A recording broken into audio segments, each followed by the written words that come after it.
बातें ना खत्म, थोड़ा थोड़ा सा मैं होने लगा बेकाबू, थोड़ा सा तूने भी तो किया है इशारा।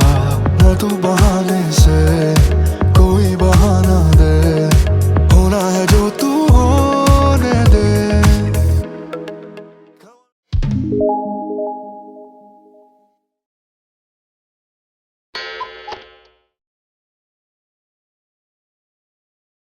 तर नमस्कार मित्रांनो, स्वागत आहे आपल्या चॅनलमध्ये। आज आपण आलो आहोत मध्यवर्ती बस स्थानक अमरावती। परत एकदा आपण इथून रूट करणार आहे तो म्हणजे अमरावती ते भोपाळ। आणि या जर्नीचा जो अंतर आहे 350 किलोमीटर समथिंग आपला प्रवास होणार आहे। भोपाळ जाण्यासाठी आपल्याला जी बस लागणार आहे बरोबर 7:30 ची बस आहे। ही जी बस असते ती बुकिंग बस असते। अमरावती आग्रा तर्फे या रूटचा जो शेड्यूल चालतो तो दिवसातून 1 टाइम शेड्यूल चालतो या गाडीचा। मस्तपैकी असा आंतरराज्य प्रवास आपल्याला पाहायला मिळणार आहे या रोडवर। जबरदस्त। आता जो टायमिंग झालाय तो 7:05 चला मित्रांनो, तुम्हाला मस्तपैकी असा अमरावती बस स्टँडचा परिसर दाखवतो। कशा प्रकारे हा अमरावती बस स्टँडचा परिसर आहे। पहाटेचे 6:30 वाजताचे दृश्य अमरावती बस स्टँड।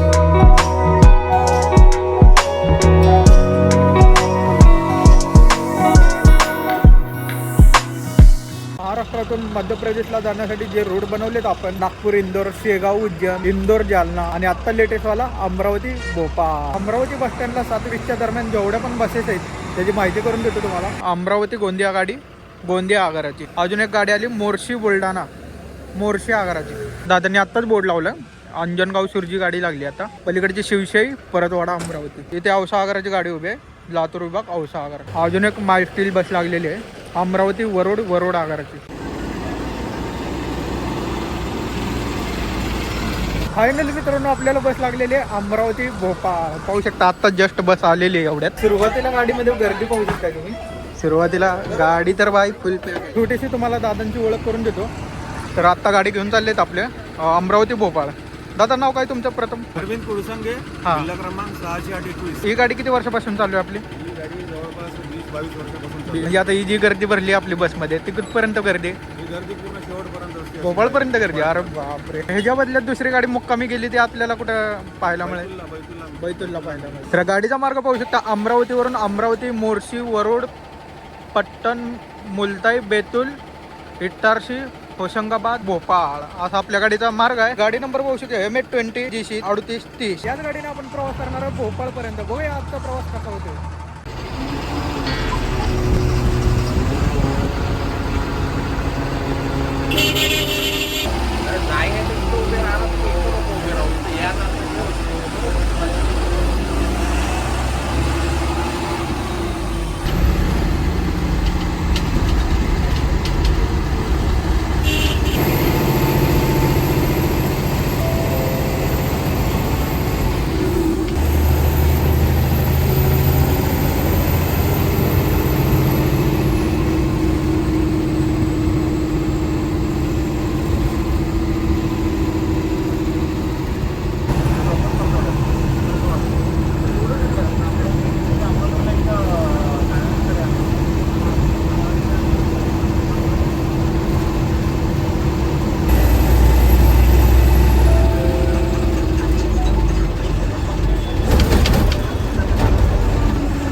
स्टँडिंगचे प्रवासी होते इथे खाली झालेले आहेत का, तर ते मोर्शी वरुडसाठी प्रवासी सोडत आहेत दुसऱ्या गाडीत.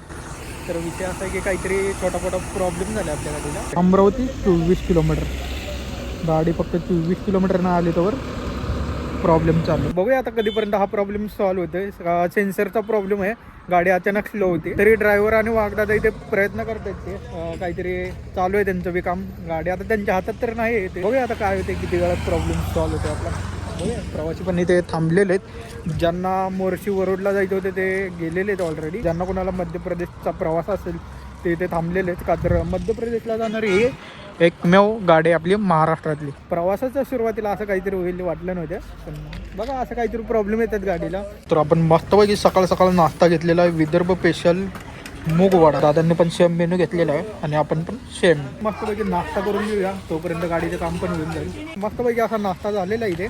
आणि आपण ज्या मेनूमध्ये नाश्ता घेतला होता तो पालक वडा होता. पालक वडा तर भाई एक नंबर. मूग वडा, पालक वडा, मेथी वडा, विदर्भात हेच सगळे तुम्हाला बघायला मिळेल. कधी तुम्ही विदर्भामध्ये आलं तर एवढे सगळे फूड तुम्ही ट्राय करा. आपण इथे नाश्ता घेतला होता या हॉटेलमध्ये आणि आपली बस तिथे उभी आहे. आत्ता बरोबर 8:40 झाले आणि सगळ्यात इंटरेस्टिंग टॉपिक सापडले आपल्याला.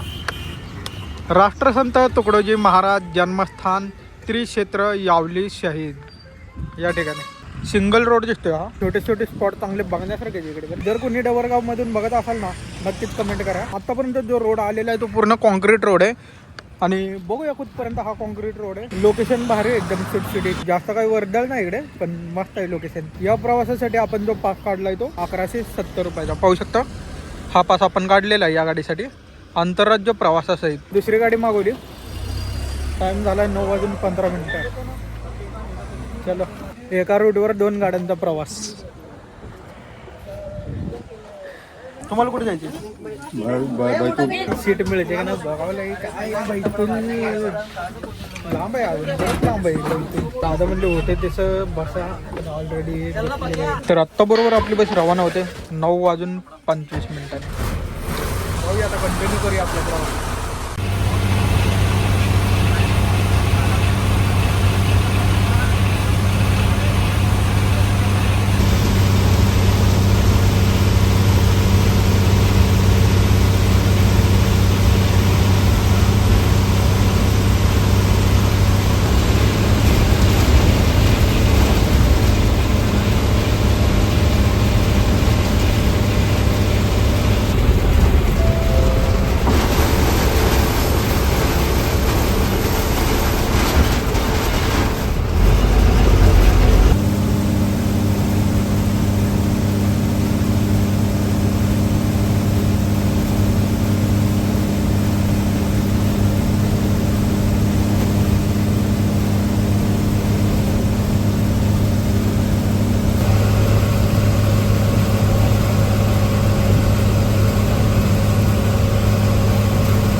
अमरावतीपासून जवळजवळ 53 किलोमीटरचा अंतर गाठत आपण पोहोचलेलो आहे मोर्शी बस स्टँडवरती. पाहू शकता अमरावती जिल्ह्यामधलं हे मोर्शी बस स्टँड आहे आणि या ठिकाणी आपली बस उभी आहे. 9:53 आपली बस मोर्शीला पोहोचलेली आहे. अमरावती नंतर पुढचा स्टॉप आला मोर्शी.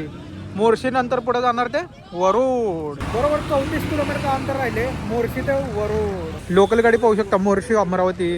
बऱ्याच गाड्या आहेत इथे. पलीकडे आरवी चालली गाडी. मोर्शी काटोल गाडी, मोर्शी वरुड काटोल. अशा प्रकारचं हे छोटंसं बस स्टँड आहे मोर्शी बस स्टँड. आणि आपली जी गाडी चेंज झाली ती पाहू शकता MS14 BT 4364. ही गाडी आता आपल्या प्रवासाचा सोबती असणार आहे भोपाळपर्यंत. आपल्याला फक्त प्रवास दाखवायचा. गाडी दोन्ही पण सेमच आहे. त्या गाडीमध्ये फुल गर्दी आहे. मोर्शीला स्टँडिंग झालेत प्रवासी. आता प्रवासी मोर्शी नंतर बघूया किती फुल गर्दी आहे गाडी. तिवसा घाटच्या आधी आपल्याला बॉर्डर लागणार आहे वरुड नंतर. बघूया या रोडवरचा तिवसा घाट कसा आहे.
वरोडचं बस स्थानक पाहू शकता तुम्ही.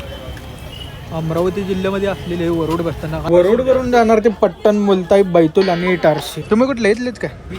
कसं वाटतं एवढ्या शेवटच्या गावात राहून?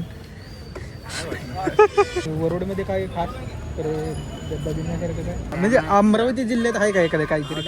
खूप सारं आहे, खूप सारं आहे. बरं बरं. इकडे गव्हाणचं गार्डन आहे. टोटल 6 फलाट असलेलं बस स्टँड आहे. आताच बांधकाम झालं. लांब पल्ल्याच्या बसेस चालतात इथून आहे ना? कोणत्या कोणत्या लांब पल्ल्याच्या बसेस आहे तिथे? नागपूर, अमरावती, अकोला, शेगाव, यवतमाळ, वर्धा, विदर्भात जेवढे गाव आहेत, जिल्हे आहेत, त्याच्यासाठी बसेस चालतात. बरोबर आहे? या मग. हो, कमेंट करा तेवढे. जाऊया वरोड नंतर आता डायरेक्ट मध्य प्रदेश बॉर्डर. गाडी तर जाम भरली इथे पाहू शकता. इथपर्यंत बस फुल पॅक. या रोडवरचे 2 बस स्टँड जर तुम्ही पाहिले, मोर्शीचं बस स्टँड आणि दुसरं म्हणजे वरोड बस स्टँड. आता इथून पुढे सगळं तुम्हाला मध्य प्रदेशातील बस स्टँड म्हणता येईल. बघूया जमतेमध्ये आपल्याला किती बस स्टँड एक्सप्लोअर करता येईल. बैतूलचं अंतर बघायचं झालं, वरोड ते बैतूल 85 किलोमीटरचं अंतर आहे. 1.5-2 तास तर लागतील आपल्याला बैतूल पोहोचण्यासाठी. या रोडवरचा दुसरा जिल्हा म्हणजे बैतूल जिल्हा.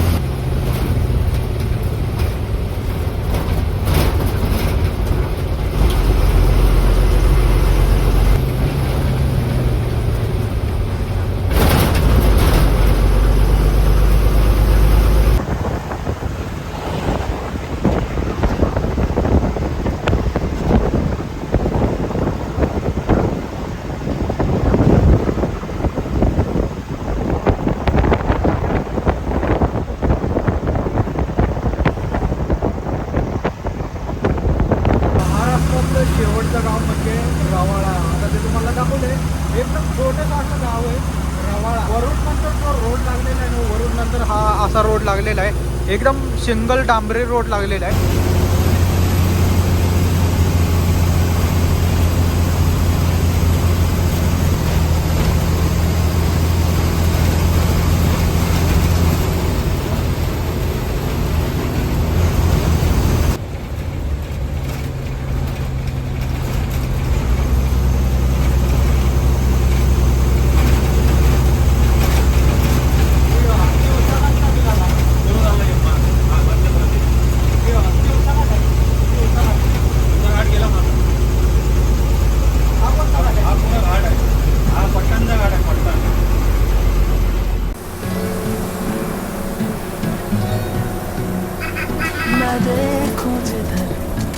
मुस्कुराएंगे लब मेरे यूं आके इधर कहने लगे मुझे इस कदर ये नजारे नजारे ये नजारे ये नजारे नजारे ये नजारे ये नजारे तेरे मेरे होने को है ये नजारे नजारे ये नजारे ये नजारे तेरे मेरे होने को है ये दिल कहीं खोने को है ये दिल कहीं खोने को है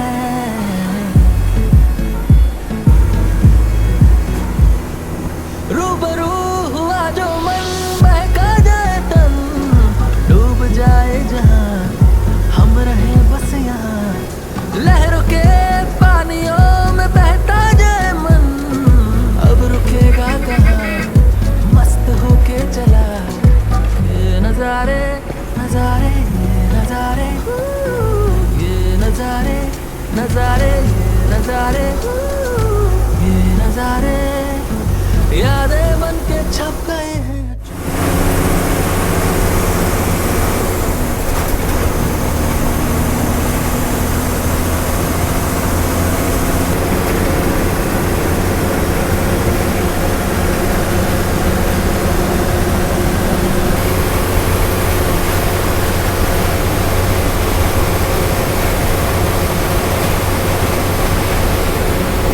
वेलकम टू मध्य प्रदेश. आत्ता आपण एंट्री मारली आहे बरोबर मध्य प्रदेशमध्ये. बॉर्डर तर तुम्हाला दाखवलेला आहे. त्याच्यानंतर आपला पत्तनचा घाट. पत्तनच्या घाटनंतर जो पहिलेच गाव लागलेलं आहे या ठिकाणी ते म्हणजे पत्तन लागलेलं. महाराष्ट्र बॉर्डर सोडायच्या आधी आपल्याला जे गाव लागले होते ते म्हणजे रावळा. आणि मध्य प्रदेशमध्ये पहिले एंट्रीचं गाव आहे ते म्हणजे पट्टण नंतर मुलताई.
त्या ठिकाणी एमपी मधलं मुलताई बस स्टँड आहे.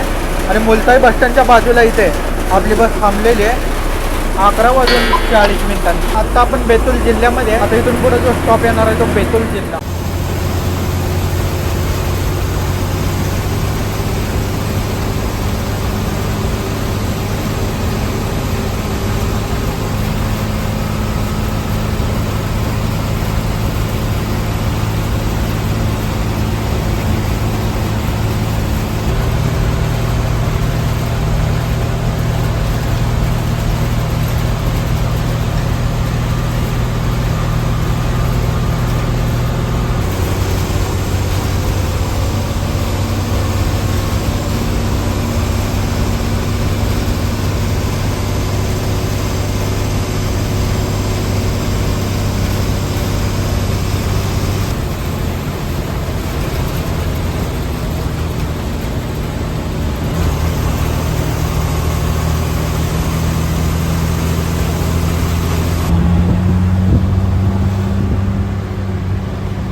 बरोबर आपली बस 12:30 वाजता पोहोचलेले बैतूलमध्ये. मराठी, गोंडी आणि हिंदी अशा 3 भाषा बैतूलमध्ये बोलल्या जातात. बघूया जेवणासाठी गाडी पुढे थांबणार आहे कुठेतरी. बैतूल ते भोपाळ आपले जे अंतर राहिलेले ते 170 किलोमीटरचं अंतर राहिलेले. आपण उज्जैन हा रोड पण केला होता. उज्जैन बघायचं झालं तर 350 किलोमीटर दाखवता इथून उज्जैन. बैतूलमध्ये गाडी पोहोचू शकता किती कमी झाली इथे. तर एवढे प्रवासी बैतूलपर्यंत राहिलेले आहेत. आता मुलताईनंतर जो हायवे लागलेला आहे तो एकदम मोठा असा हायवे लागलेला आहे. कॉन्क्रीटचा रोड आणि डांबरी रोड.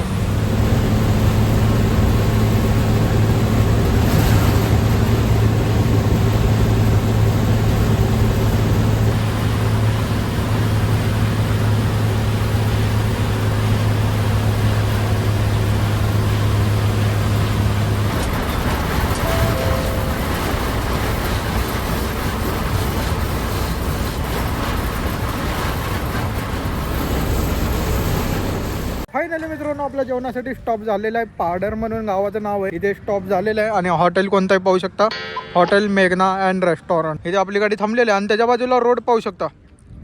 एकदम पूर्ण डांबरे असा रोड आहे. NH46 लांब पर्यंत पहा. एकदम पूर्ण मोकळा एरिया वाटतो. इकडे पाहू शकता एकदम डोंगरावर छोटंसं मंदिर आहे का घर आहे माहित नाही, पण एकदम मस्त असं वातावरण आहे इकडे.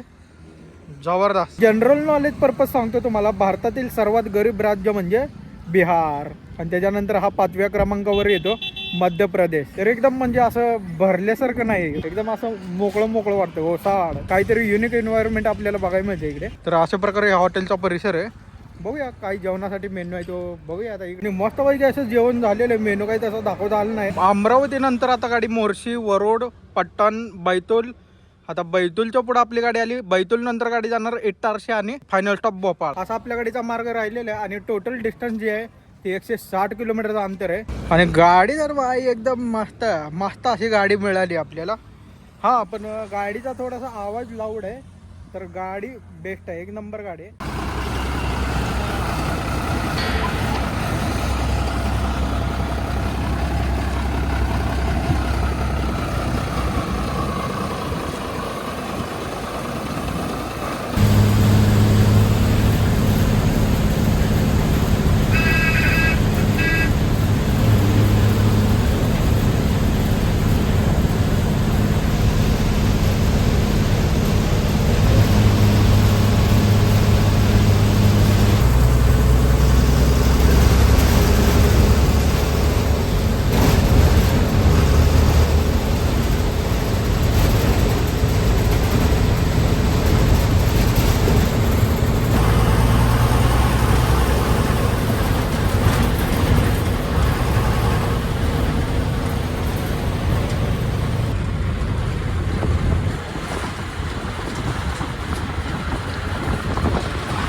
आपण आता इटारसीमध्ये पोहोचलेलो आहे. इटारसी बायपास करत आपण आता भोपाळच्या दिशेने रवाना होतोय. म्हणजे या ठिकाणी आत्ता इटारसीमध्ये 2:30 झाली, म्हणजे 2:30 वाजलेले. भागं बसायची हेच माझी आहे. इथे एवढं बघण्यासारखं नाही का, तर आत्तापर्यंत एका पण बस स्टँडला गाडी गेली नाही, कुठल्याही एमपीच्या बस स्टँडला गाडी जात नाही आपली. आपण शेगाव उज्जैनच्या वेळेस फक्त बऱ्हाणपूर आणि इंदोर उज्जैन एवढे 3 बस स्टँड घेतले होते एमपीचे. या रोडवर फक्त एकच बस स्टँड येईल, ते म्हणजे डायरेक्ट भोपाळ.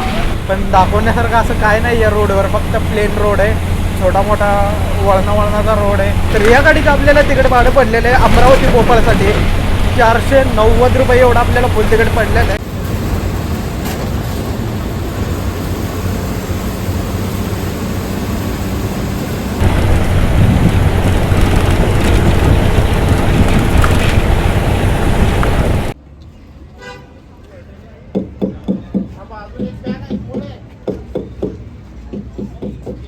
इटारसीच्या पुढे आपली गाडी थांबलेली आहे बुडणीमध्ये. बरोबर चहा पाण्याचा टाइम झालेला आहे. इथे आपली बस थांबलेली आहे खाली, डायरेक्ट बायपास जाते. काय हालत झाली आहे गाडीची, कुठे वन म्हटले. तर या मंडळी मस्तपैकी गरमागरम चहा प्यायला मध्य प्रदेशचा नेस्केफ टी.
शेवटचा स्टॉप कधी आलं तर अमरावतीला नक्कीच भेटेल. चला फायनली आपल्याला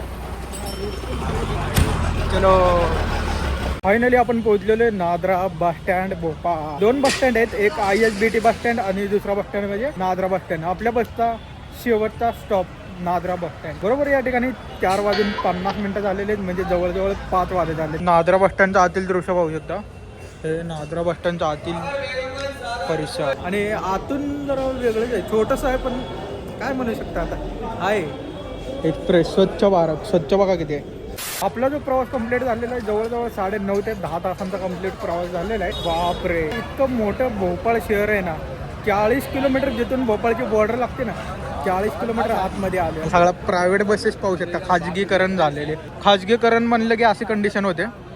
एक गाडी आहे भोपाळ शिर्डी इंदोर मार्गे. बस स्टँड सारखं बस स्टँडच वाटत नाही इकडे. मध्य प्रदेशची राजधानी भोपाळ. मध्य प्रदेशची सगळ्यात मोठी सिटी आहे ती इंदोर, पण आता राजधानी का दिली काय माहीत नाही, पण ही पण मोठी सिटी आहे भोपाळ. उद्या सकाळी भोपाळवरून अमरावतीसाठी जी गाडी आहे, आपण जशी अमरावतीवरून भोपाळ गाडी पकडली होती 7:30ची, तशीच गाडी भोपाळवरून अमरावतीसाठी 7:30ची गाडी आहे. इथून पण सेम टाईम, तिथून पण सेम टाईम, दोन्हीकडून गाडी बुकिंग आहे. तुम्ही जर फिरण्याचा प्लॅन करत असाल पास काढून वगैरे, तुम्हाला इथून MSRTCची एक पण बस मिळणार नाही ते वापस. आपली अशी एकमेव गाडी आहे ती अमरावतीवरून आहे भोपाळसाठी. अशी कुठल्याच आगाराची बस जात नाही भोपाळला. एकाच आगाराचा अमरावतीवरून जो मार्ग चालतो तो भोपाळसाठी. तुम्ही जर प्लॅन करत असाल तर तुम्हाला इथून खाजगी गाड्यांशिवाय पर्याय नाही. तर मित्रांनो, तुम्हाला कसा वाटला हा ब्लॉग अमरावती भोपाळ नक्कीच मला कमेंट करून नका, मस्तपैकी असा. आणि चला मित्रांनो, हा ब्लॉग आपण इथे एंड करूया आणि भेटूया नवीन अशा मोठ्या लॉंग रोडवर. तोपर्यंत आपल्या चॅनलला सबस्क्राईब करा, लाईक करा आणि शेअर करा.